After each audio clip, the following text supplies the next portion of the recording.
What's up, everyone? My name is Topics, and welcome to the Windrunner Spire guide for Midnight Season 1. Before we get started, there are a few things you should know. This guide is meant to help you get started on timing this dungeon early on, so we'll cover all boss mechanics and go over important trash abilities. But this guide will not cover routing or any advanced tech or strategies.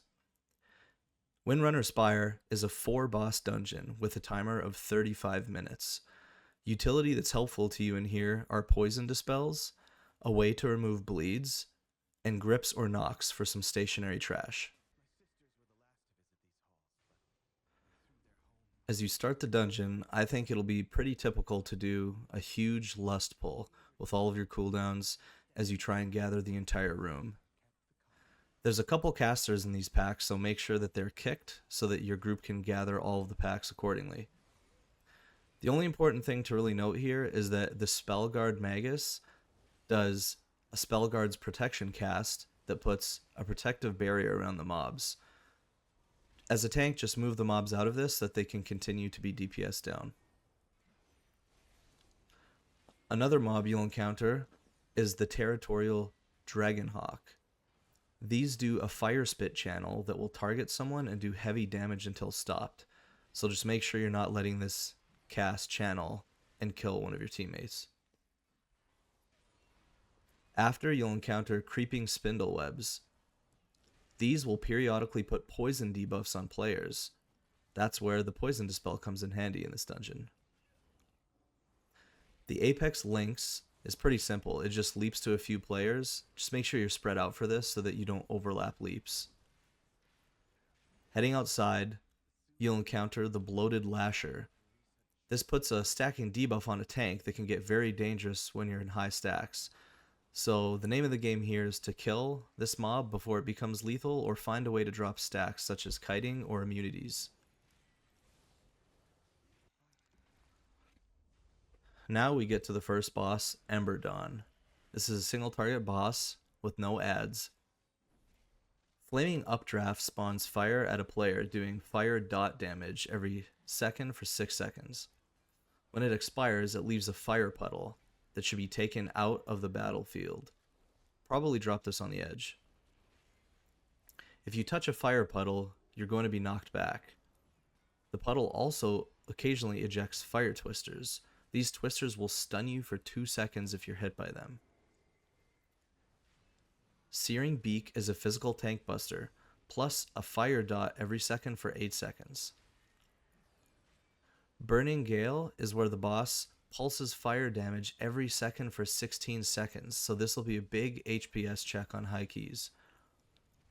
The boss will do a frontal fire breath 4 times in different directions during this phase that needs to be dodged. And that's it for Emberdawn. This is a fairly simple boss to start the dungeon out. Windrunner Spire is a dungeon that has a lot of important trash. So, moving on after the first boss, we have some more important trash to talk about. The Ardent Cutthroats do a cast that put poison blades on players. This needs to be kicked, and it's very dangerous. So make sure that you kick this so that they don't go off on the group. But if they do, that's why, again, a poison dispel is important in this dungeon. These casts can be solo kicked because they do not cast that often. The Devoted Woebringer will shield themselves and do Pulsing Shriek, which is a party-wide AoE damage. You need to DPS the shield down and kick the cast before it kills your team. The Flesh Behemoth does Fetid Spew, which drops puddles on the ground and you need to move out of this. It also does Brutal Chop, which is a physical tank hit.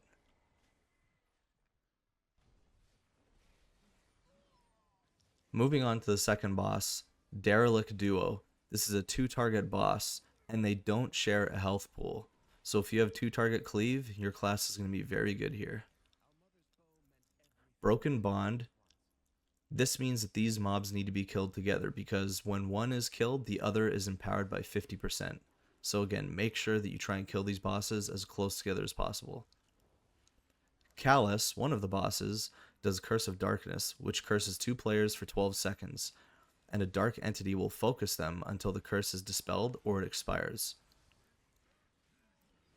Shadow Bolt is just a cast that needs to be kicked. And Debilitating Shriek is shadow AoE damage to players every 2 seconds. You need to use Latch's Heaving Yank to interrupt this. That's the other boss. So let's talk about Heaving Yank. Latch will cast Heaving Yank, which aims at a player, and this player needs to stand behind Callus so that it doesn't hit them. That will stop Callus's debilitating Shriek cast. Latch also does Splattering Spew, which spews Vile onto all players, that does nature damage once hit, every second for 10 seconds. You can spread out on the edge of the room to drop these, because it'll leave behind a puddle that grows over time. So this is a lot about area management this fight. Latch also does Bone Hack, which is a physical tank buster that does damage every 0.75 seconds for 3 seconds. And that's it for Derelict Duo. After the second boss, you'll encounter some more important trash.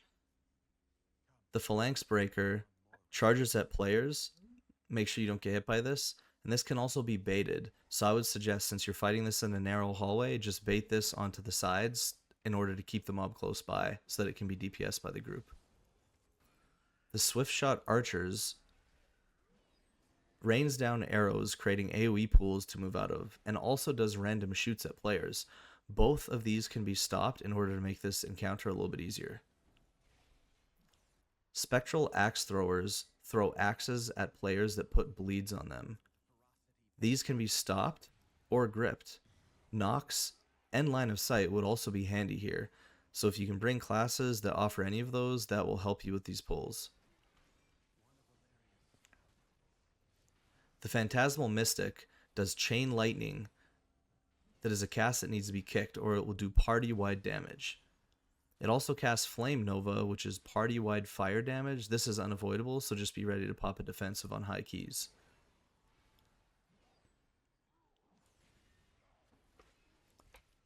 Moving on to the third boss, Commander Kroluk. The boss does Rampage, which is a physical tank buster every 0.5 seconds for 5 seconds. Reckless Leap is where the boss leaps to a player and leaves a large impact area, doing physical damage and applying a bleed every second for 12 seconds to anybody caught in this. It also rains debris from the ceiling, so make sure you dodge. Intimidating Shout is where the boss will unleash a fear to anybody that is standing alone in a circle, so just make sure that you overlap your circle with at least one player. If you're feared, you will also take shadow damage every second for 6 seconds. Rallying Below unleashes a physical AoE when the boss reaches 66% and 33% HP, and will also summon a war party. This is probably the most dangerous part of the fight. The boss takes no damage during this phase and will fixate a player and do a blade storm towards them. There are 3 types of mobs that the boss summons. Grunts, who will charge their target for physical damage. These are the least dangerous one.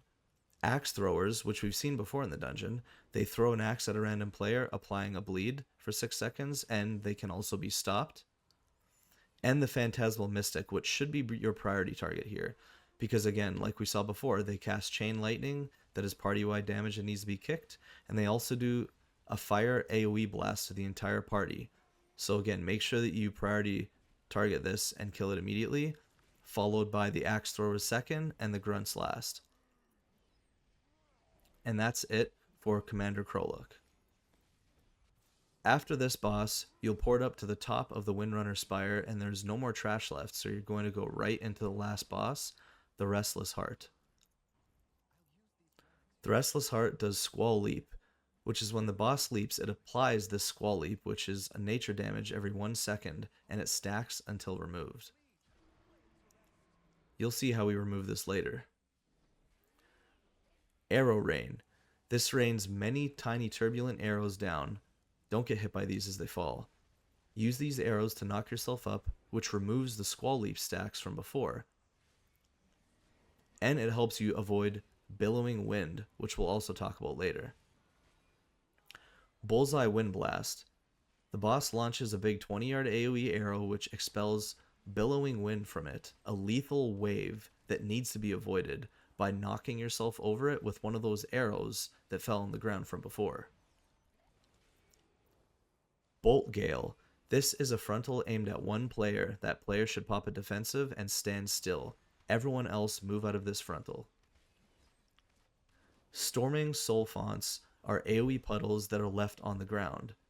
Don't stand in these, they'll do damage. Gush Strike is a physical tank buster plus knockback.